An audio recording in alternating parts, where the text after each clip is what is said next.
Hello friends, તમારા સૌનું અમારી રસોઈની રંગત ચેનલમાં સ્વાગત છે. આજે આપણે બનાવવાના છીએ મોહનથાળ. તેના માટે આપણે જે બેસન લીધું છે તે લઈશું. એમાં દૂધ ઉમેરીશું અને ઘી ઉમેરીશું. તેને બરાબર આપણે મિક્સ કરી લઈશું.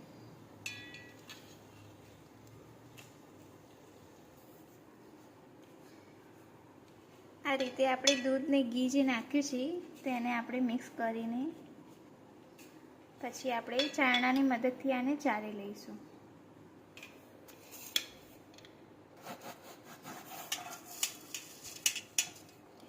ચારણામાં આપણે આ રીતે હાથેથી ચારી લઈશું.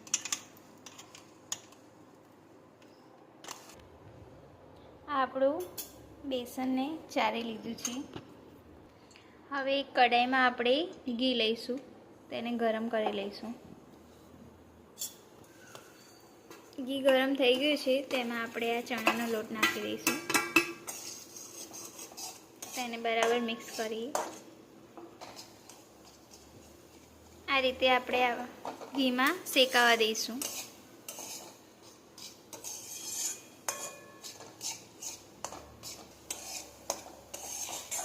આપણે બેસનનો કલર બદલાય નહીં ત્યાં સુધી આપણે એને શેકાવા દઈશું.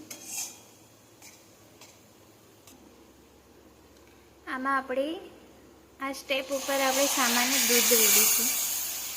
તેનાથી એકદમ મોહનથાળ દાણેદાર બને છે. આપણું બેસન બરાબર ચડી ગયું છે, તેમાં આપણે ચાસણી ઉમેરીશું.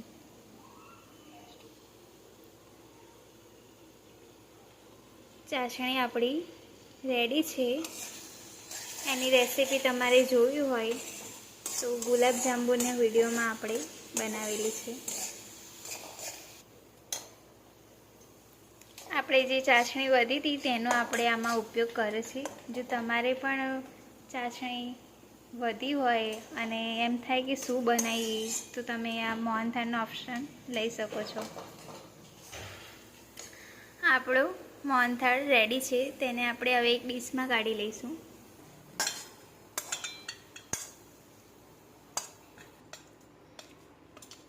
આ રીતે એને ડીશમાં આપણે ઠાળી લઈશું.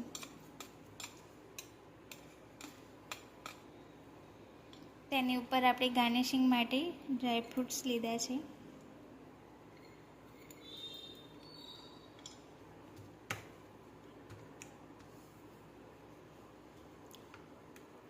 હવે તેને આપણે પીસ પાડી લઈશું.